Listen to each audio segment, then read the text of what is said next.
Hola, hoy en Retrologando vamos a hacer una pequeña incursión, una revisión muy superficial por una obra narrativa de primerísimo orden, truncada mucho antes de lo que hubiera sido deseable y esperable. Me refiero a la obra narrativa de Domingo Villar. Domingo Villar es uno de los autores que yo creo que ha pegado más fuerte desde su entrada en el panorama literario y que las novelas pues iban generando una expectativa fuera de lo normal en este ámbito, y más considerando las particularidades de los textos en sí, ¿no? Es una triste desgracia que en 2021 ha fallecido y bueno, pues no, la obra evidentemente no va a continuar. Su obra está compuesta por 3 novelas y un libro de relatos. Quizá haya más cosas publicadas en diarios, en revistas, en cosas de estas, pero en lo que a libros, a bibliografía publicada, editada como tal, hay, pues son 3 novelas, las que vamos a ver, y el libro de relatos, que también. Es un autor gallego, muy vinculado en sus contenidos, en su forma descriptiva, en su estructura interna, muy gallego, en el sentido de que nos traslada muchísimo del ambiente, de la atmósfera, del pensamiento, de las tradiciones, de los sentimientos del pueblo gallego y de la región gallega, de la geografía gallega, tanto en la parte de mar, sobre todo de mar, de la parte, porque claro, es fundamental en Galicia toda la parte costera, como la que es más de interior. También la parte costera y la parte de las rías también, porque las rías también tienen sus propias particularidades, incluso alguna islita, que en la tercera de las novelas será esencial, porque la serie de novelas, los cuentos son aparte, está protagonizado por Leo Caldas, que es un policía, un agente de policía, detective, gallego. Y él, en cierta manera, personifica parte de todo lo que significa ese espíritu gallego al que me he referido. Pero todo lo que vamos conociendo a través de sus interrogatorios, de sus investigaciones, de sus trayectos de un sitio a otro, en los lugares donde tiene que indagar, pues nos va transmitiendo esa atmósfera, ese sentido, ese terruño que condiciona tanto, por un lado, pues la vida cotidiana de la gente, la lluvia, el mar, tal, y por otro, condiciona también la forma de ser de esta gente. Ha permitido que una especie de cierto aislamiento, es decir, por un lado montes, montañas, y por el otro el mar, de forma que tienen una forma de ser genérica. No se puede decir todo el mundo es absolutamente así, todos los gallegos responden a este esquema, porque eso sería una simplificación, absolutamente una simpleza, sería una tontería, pero sí que es algo bastante extendido, bastante general, y que entre ellos mismos pues, ocurre un poco semejante con los vascos, ¿no? Que también son, los vascos son todavía, en mi opinión, miran más para atrás todavía, son más tradicionalistas y más cerrados en el tema del que viene de fuera y de entre ellos mismos, las cuadrillas cerradas y todas estas cosas, lo cual no significa que sean hostiles, ni que sean malos anfitriones, ni nada por el estilo, ni que sean mala gente, sencillamente son así, y en general, insisto, siempre hay excepciones, y a veces muchísimas, pero en el caso de las novelas de Domingo Villar, sí se cumple este precepto de el gallego, la Galicia contemporánea, porque es muy importante que no estamos hablando de una Galicia del siglo XIX, no, de la actualidad, con temas que están a la orden del día, y desde la perspectiva de esto. Resulta que estas novelas, en general, en mi opinión, están compuestas a base de dualidades y a veces de dicotomía, es decir, dos elementos que a veces se complementan, pero que también, sin menoscabo una cosa de la otra, también se oponen entre sí. Tenemos la Galicia de toda la vida, y qué es lo que nos enfrenta a ello, qué es lo que nos sirve de confrontación con este espíritu gallego, es lo que nos permite acceder a conocerlo. ¿Y qué es? Pues si el inspector Caldas es el representante de Galicia, podríamos decir, también yo estoy aquí simplificando mucho, tenemos a Rafael Estévez, su colaborador, su adjunto, que no es de allí, que es aragonés. Entonces a él le sorprende mucho, pues muchas de las circunstancias que va viendo, le sorprenden actitudes que tiene la gente, reacciones con las que afrontan distintas circunstancias, y verlo desde una perspectiva ajena al lugar, a nosotros como lectores, que no somos gallegos, porque los que sean gallegos pensarán otra cosa, pero la mayoría no somos gallegos, pues nos permite acceder a ese galicismo en el sentido de galleguismo, mejor dicho, a lo mejor, porque galicismo es otra cosa, es de Francia, a ese galleguismo desde la perspectiva de alguien de fuera. Después también otra dualidad es el sentido de la Galicia tradicionalista apegada al terruño y que es inamovible, que las cosas no tienen que cambiar, en cierta medida contemplativa, que la vida sigue siendo un día y otro igual y así debe ser, frente a la Galicia que avanza, la Galicia progresista, a la Galicia que busca una mejoría constante en todos los sentidos.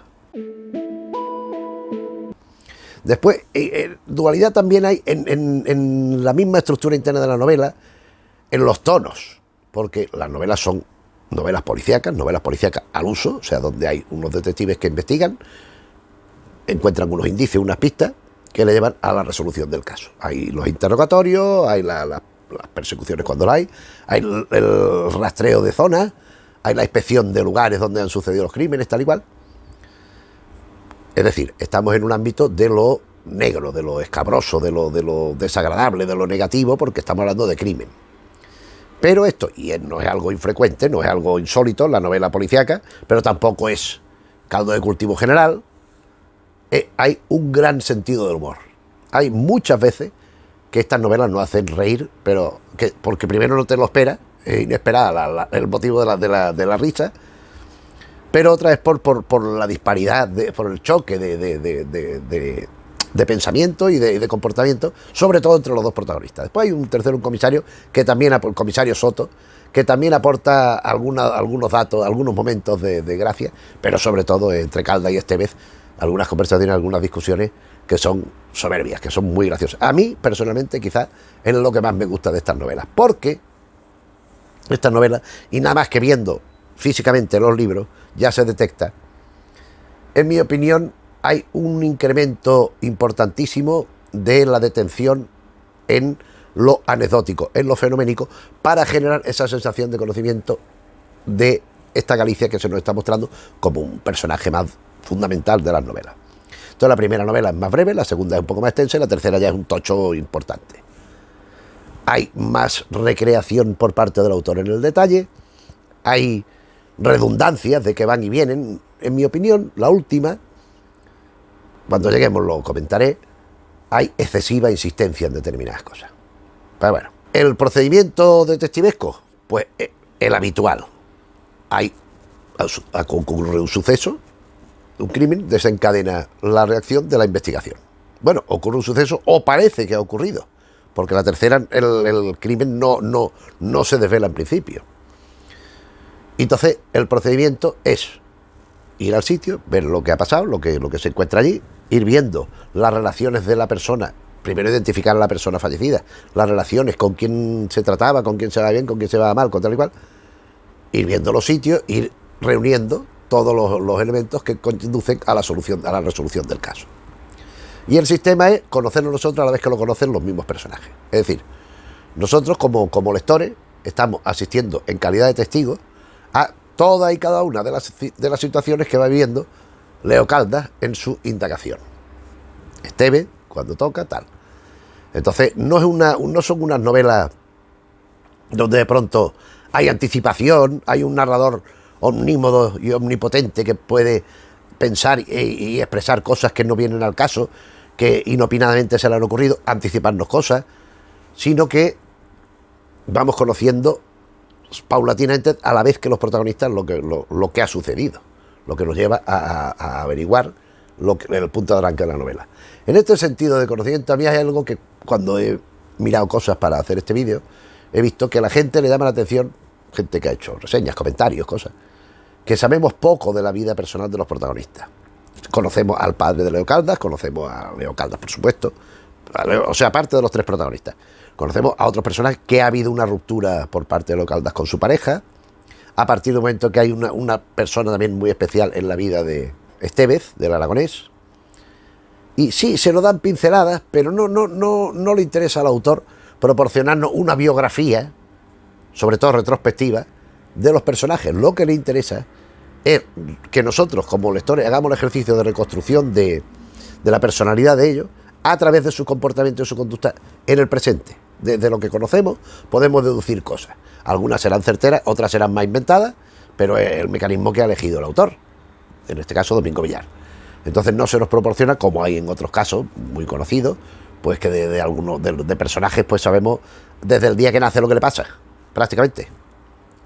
Y aquí no, aquí pues se nos omite, también yo creo que en un sentido de pensamiento, de actuación, en la misma línea del espíritu ese gallego.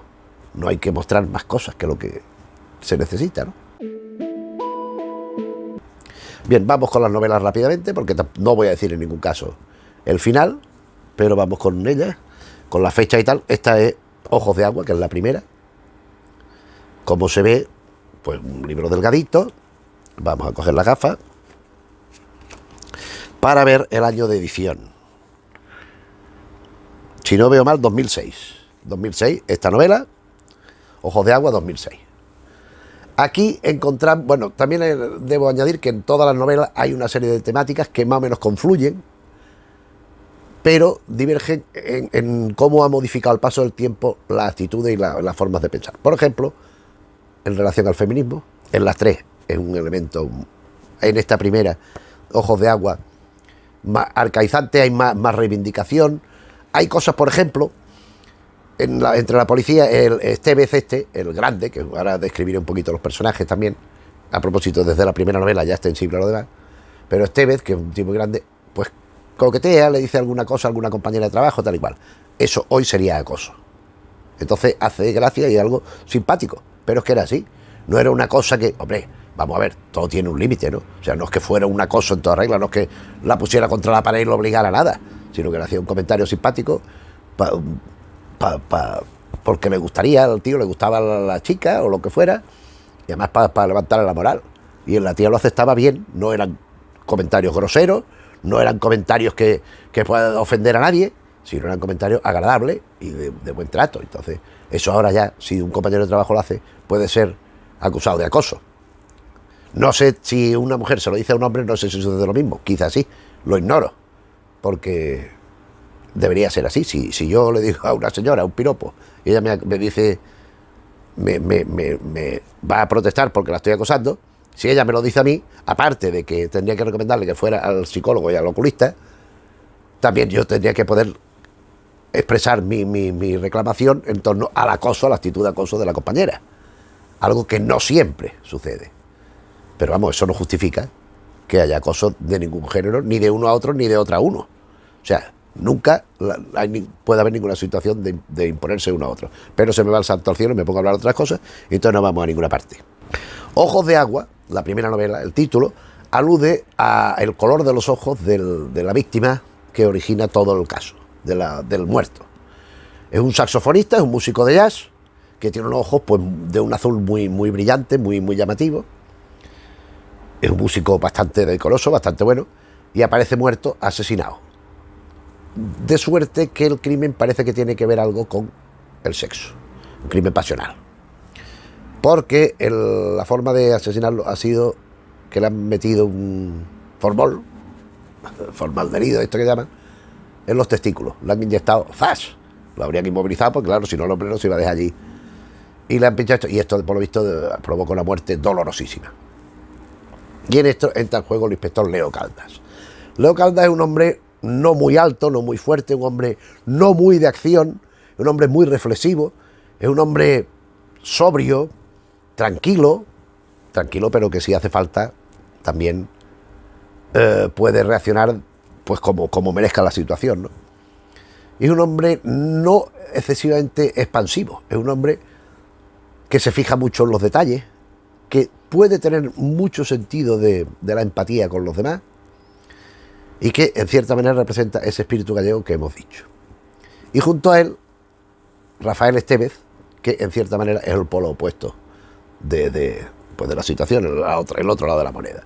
Es un hombre muy alto, muy activo, muy, muy fuerte, que enseguida reacciona para querer hacer. En algún caso, por mediación ya he comentado lo del piropito, lo del supuesto, también hay de forma ciertamente no dedicada, pero sí de soslayo, aparece de pasada, el tema de la posibilidad de maltrato policial, que reacciona con violencia ante un delincuente detenido, que se sabe que tiene información y no la quiere decir. ¿Cómo se la saca? Pues si antes era pegándole de tortas, pues ya no se puede, en fin, cosas de estas. Este Rafael Estévez, francamente, es un hombre muy expansivo, muy simpático, muy gracioso, que le encanta todo lo que tiene alrededor. Es un hombre que va observando, el que nos transmite, porque claro, para Leo Caldas es lo habitual, para Rafael Estévez no, que es el que nos transmite esos paisajes, ese verdor de los bosques gallegos, ese mar bravío, ese mar siempre furioso, pero a la vez siempre tan maravilloso y tan bello y tan lleno de vida, como es todo el mar que rodea Galicia. Los paisajes internos de los villorrios, de las aldeas de Galicia, por donde van, claro. Las particularidades en definitiva, de todo lo gallego, va entrándoselo, va transmitiéndoselo a través del pensamiento de los ojos de Rafael Estévez. Pero digo que son polos opuestos, son muy distintos entre sí, y son los personajes que siempre están, que son los protagonistas de la novela, junto al comisario Soto, que es el jefe, que no... Es que podríamos decir, tiene partes de los dos. En teoría se supone que debería equilibrar el asunto, cuando muchas veces lo que hace es también echar más leña al fuego. Pero también es un personaje muy importante, sobre todo en la tercera, porque es el que lo obliga a investigar la situación. Pero estos son los personajes de base. Después hay referencia al padre de Caldas, que es un hombre que muy sabio, es un hombre que sabe muy bien aconsejar, sabe muy bien afrontar todas las situaciones de la vida, y que a su hijo le va transmitiendo pues consejos y formulaciones para que él la aplique, y nosotros con él pues vamos aprendiendo un personaje que es recurrente, a pesar de que no siempre está presente. Entonces, pero de este personaje sí tenemos información, de por lo menos de cómo actúa y cómo, lo que dije antes, cómo lo que va diciendo, lo que va hablando, lo que va haciendo. Después hay otro tema que no lo he mencionado, que muy interesante en mi opinión, que es una forma de recabar información, de divulgar ciertas cosas, porque Leo Caldas, aparte de su trabajo policial, tiene un programa de radio, donde él pues habla de situaciones que están sucediendo en Galicia, le preguntan cosas sobre su trabajo, la gente llama a la radio y él contesta y le amenazan, a veces le insultan, a veces le apoyan, y el elemento este de la radio como medio de difusión, sobre todo más presente, según más antiguo, claro, porque hoy la radio pues sí, pues se escucha, pero por desgracia no se escucha como antes, creo yo. Hombre, quien tiene que ir conduciendo a lo mejor, o yo qué sé qué, en una situación donde no puede estar viendo una televisión, lo que pasa es que están los móviles, entonces ya los móviles, ya eso... Había una canción antigua que era Video Killed the Radio Star, el vídeo mató a la estrella de la radio. El vídeo ya pasó, el vídeo ya no existe, la radio sí. Veremos a ver si la radio sobrevive a los móviles, al tener acceso a tantas cosas, a las tablets, todas estas cosas que en cualquier momento... pues voy en un tren, bueno, pues me veo una película, y cojo con el móvil, me conecto y me pongo a ver una película. Pero esto antes la compañía era la radio, porque además es una compañía muy activa. Un vídeo siempre será lo que esté grabado. La radio, esa es la ventaja que tiene, que es inmediata. Si ahora mismo estoy haciendo un programa de radio, por ejemplo, como estoy haciendo este vídeo, estoy haciendo un programa de radio, y resulta que, por ejemplo, pues se desata el diluvio universal y yo me entero, pues yo en este mismo momento, aquí lo podría grabar y tú lo verías cuando yo suba el vídeo ya editado. En la radio, en el mismo momento que está sucediendo la noticia, se está difundiendo. Eso por internet, por las redes sociales también se puede hacer, pero también requiere un mínimo de proceso. En las radios inmediato. En fin, todo esto para decir que Leo Caldas tiene un programa de radio donde también analiza la actualidad que le rodea. Y la indagación para descubrir, porque claro, ¿qué consiste? Pues una indagación de quién ha asesinado al saxofonista este. Pues entramos en el mundo del jazz, entramos en el mundo de la música. También hay otros temas, por ejemplo, el tema de la soledad, por parte del músico, que había tenido relaciones pero también era un solitario de cierta manera, como lo es Leo Caldas en su fuero interno. Temas como la homosexualidad, muy presente en la novela, ya he dicho, de el feminismo, del maltrato policial. Hay una serie de temas que van surgiendo en una primera novela, en mi opinión, muy buena, pero no superior en nada a La playa de los ahogados, que es la segunda y, en mi opinión, la mejor de la trilogía, porque claro, es una trilogía porque ya es que ya no tiene posibilidad de continuar. Pero La playa de los ahogados a mí me parece una novela ejemplar, es una novela muy bien desarrollada y muy bien resuelta, la otra también, pero esta quizá tiene un punto más de, sin excederse, como en la última, en mi opinión, de recrearse en las descripciones y en la acción narrativa, ¿no? Esta es de 2009, han pasado 3 años respecto a la anterior, y esto, bueno, pues el caso arranca con un marinero que aparece muerto, aparece en la orilla muerto, algo puesto, ya se sabe, los perdidos del mar de Galicia, o sea, cuánta gente se han colgado por las cuerdas para coger percebes, los percebeiros, o han ido en el mar y ha venido una tormenta y ha hecho naufragar la barca y se han quedado pues todos ahogados, los hijos que perdidos en el mar de los gallegos, pero podía ser uno más, pero no, porque este hombre está maniatado, este hombre lo han matado, ha sido víctima de un asesinato. ¿Qué ha pasado? También aquí estamos en el ambiente de la marinería, de la gente que en Galicia están tan a expensas del mar, de las almejas, de las conchas, de las mejilloneras, del otro. Y vamos conociendo ese ámbito que nos sorprende. También, vuelvo a insistir, las descripciones no son descripciones excesivamente exhaustivas, pero son muy visuales, son muy impactantes. Entonces tú estás leyendo aquello y parece que estás viéndolo un poco, que estás por allí.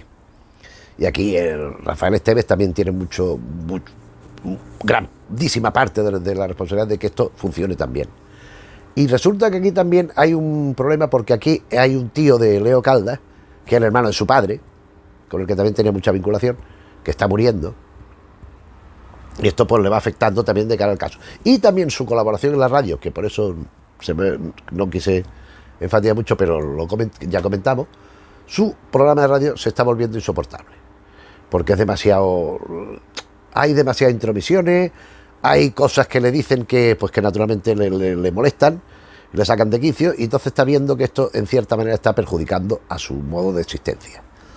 Bueno, y se plantea pues dejarlo y tal. A mí esta novela, no quiero hablar mucho más, a mí me parece la mejor de las tres. También otra cosa, en la primera aparece, pero quizás aquí en la playa de los ahogados se nota más, también es muy importante la gastronomía.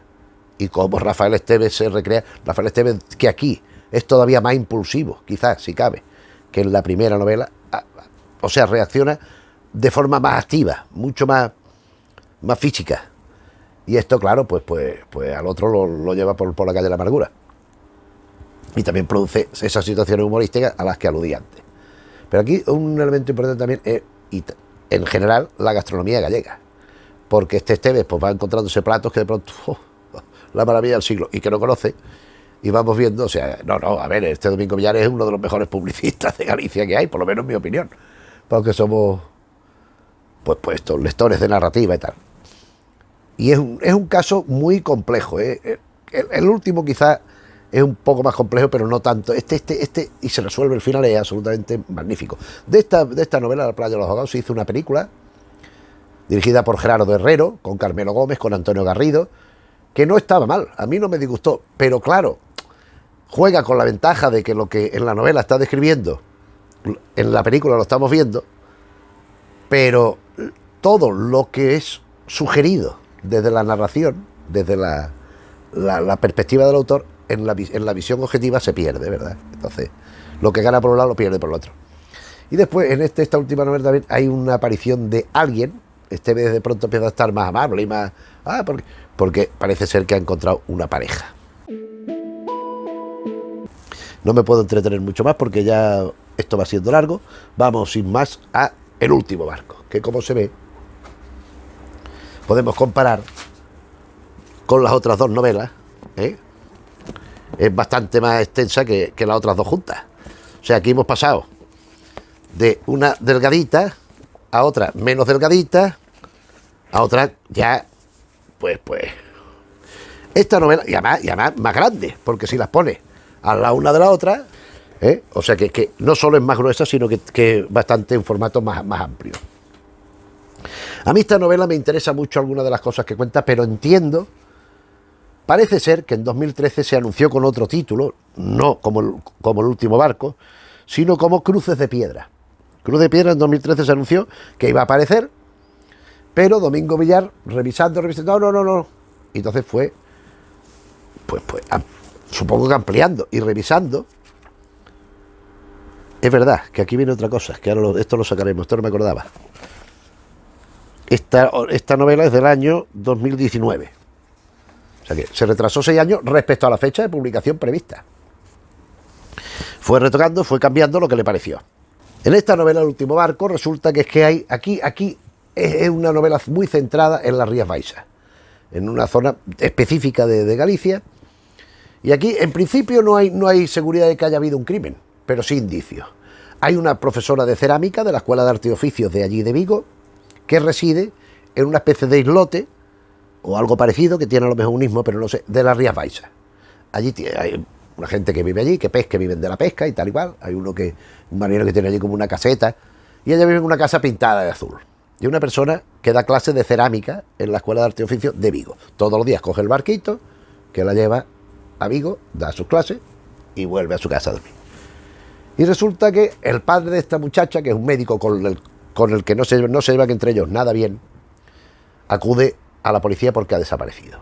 Normalmente habla por teléfono, no han hablado por teléfono. Ella no, a pesar de llevarse mal, no ha acudido a su trabajo, que le encantaba y que siempre iba encantada de la vida y siempre estaba entusiasmada con su trabajo, pues no aparece por allí. Cuando una persona es trabajante formal. Y él piensa que le ha pasado algo. Entonces empieza a presionar a unos y a otros, incluido en esa influencia el comisario Soto, que como sabemos es el superior de Caldas y de Estévez. Entonces le dicen, no, es que mi hija, esto yo sé que le ha pasado algo. Y entonces empiezan a indagar. Van allí a ese islote donde es como un microcosmos cerrado, donde todos se conocen, todos saben lo que hacen los demás, pero también todos esconden secretos a los demás, incluida esta mujer que daba clase en arte y oficio. Aquí hay mucha ida y venida a la Escuela de Arte y Oficio. Hay también temas, es muy importante, de la homosexualidad. Hay también temas de esa vida que aparentemente se mantiene de cara a los demás y que después en la intimidad, en la privacidad, es distinta. Entonces hay todo un abigarramiento de situaciones que nos llevan a conducir la historia de esta mujer, que efectivamente ha habido un crimen. Si no, pues la novela pues quedaría un poquillo coja, ¿no? Pero con un final bastante inesperado, bastante sorprendente. Pero aquí es todo, aquí hay, o sea, insisto, por un lado, la situación de las Rías Baixas, de los paisajes, de la forma, de la orografía, de cómo manejan las barcas, cómo van y vienen, cómo pescan, cómo cocinan. Aquí hay un merendero, una especie de sitio de refugio, porque además viene una tormenta, se tienen que quedar allí a dormir y tal. Y donde vemos las comidas, las cenas, tal, con detalles, pero después también el tema de los arte y los oficios, la cerámica y todas estas cosas. Y una y otra vez, y vuelve y vuelve. En mi opinión, a mí esta novela tiene un defecto, que es que a mí me gustan leer las novelas, y si es extensa, disfruto, siempre y cuando pase algo. Si resulta que leo 300 páginas, o sea, por ejemplo, vamos a suponer, llevo leídas 200 y voy por las 500 y me doy cuenta que entre las 200 y las 500 no me ha aportado prácticamente nada, más allá de los pasajes descriptivos y de una narración un poco extemporánea, incluso redundante con lo que ya ha sucedido o con lo que vendrá después, pues esas 300 páginas y medio a mí personalmente es que me sobran. Hay quien le gusta mucho recrearse en ese tipo de lectura y me parece encomiable, pero yo no soy de eso. Entonces, a mí de esta novela me parece, es el único pero que le puedo poner, y no me gusta poner peros, pero es que hay que decirlo también, igual que todas las cosas buenas que tiene, es ese excesivo detenimiento, esa vuelta a lo mismo, vuelta a lo mismo, vuelta a lo mismo, que en cierto momento se hace que sea una lectura pesada y cargante. Pero con todo es una novela de primer orden. Bien, después ahí, esto no lo había mencionado porque no lo recordaba, pues junto con este del último barco, venía esta separata, Dos gotas en el mar, que son dos relatitos muy cortitos, de 2 páginas. El espiritista de Ogrove, que es un espiritista de un sitio llamado El Grove, o Grove. Y La Marusaina y el señor Guilet. Este sí me acuerdo muy bien porque lo vamos a referir. Fíjate, no me acordaba yo de esta separata, porque esto está en algunos cuentos completos, que por desgracia es su última publicación, porque ya no va a haber más, a no ser que se recopilen cosas que están inéditas o aparecidas en prensa o cosas de estas. Estos cuentos completos, linograbados de Carlos Baunza, vamos a ver, es que este libro, vamos a ver por dentro cómo es, es que es una cosa, o sea, está profusísimamente ilustrado, hay casi más dibujo que texto, que son hechos, los linograbados estos, están hechos para la ocasión, no son recuperados de otros sitios, sino que se hicieron para los cuentos. Estos son unos cuentos que el propio Domingo Villar ha comentado que eran cuentos que no eran para publicarlos en principio, que eran cuentos que él se inventaba para contárselos en reuniones familiares, con los amigos y tal y cual, pero que le decían, oye, pues esto está muy bien, porque no lo publicas. Entonces le animaron, y sobre todo Carlos Baunza, que por lo visto es muy amigo suyo, o era muy amigo suyo, le convenció para hacer un libro. Tú reúnes algunos ratos esto y yo les pongo unos dibujitos y tal. Y entonces hicieron este libro, que en mi opinión es muy bonito, una edición grande, preciosa, de ciruela. Son unos cuentos festivos, son unos cuentos alegres, son unos cuentos desenfadados, son unos cuentos que no pretenden, así como las novelas, sí que hay un detenimiento, hay una recreación en ciertas cosas. Por supuesto, aquí mantenemos el espíritu gallego, el ambiente gallego, los conceptos y los contextos gallegos. Esto es permanente en toda su obra. Pero son unos cuentos ligeritos. Este libro, tan grande que se ve así, esto se lee quizá en 3/4 de hora, leyendo tranquilamente, reposadamente. O sea, si se lee deprisa, esto se lee en nada. Es que yo es que cuando yo vi el libro digo, hostia, qué bien. Porque algunos cuentos completos, aludí, y de pronto cuando lo digo, pues sí, ya me he leído medio libro. Y todavía estaba esperando para coger el coche. O sea que es un libro ágil de leer, esto es un libro de cosas muy... Bueno, hemos visto en edición normal los dos cuentecitos que vienen como separata del último barco. Pues esa es la extensión normal. Lo que pasa es que aquí viene con una tipografía muy grande y con los dibujos para hacer un libro bonito y un objeto libro interesante, atractivo, como lo son los contenidos de los cuentos que contienen y como lo son, y en mayor medida, en mi opinión, las novelas que hemos visto debido a este autor, pues fallecido prematuramente, que seguramente nos hubiera pues regalado o vendido, pero bueno, nos hubiera entregado, nos hubiera ofrecido muchas y muy interesantes aportaciones en ese ámbito de lo gallego, y seguramente que yo no sé por qué tengo la intuición de que en algún caso Caldas lo hubiéramos visto fuera de Galicia, para que fuera él el que reaccionara como un externo, como un elemento externo. Bueno, eso son hipótesis que no van a ningún sitio, porque no van a poder suceder, porque ya no nos acompaña. Domingo Villar está comiendo percebes con San Pedro.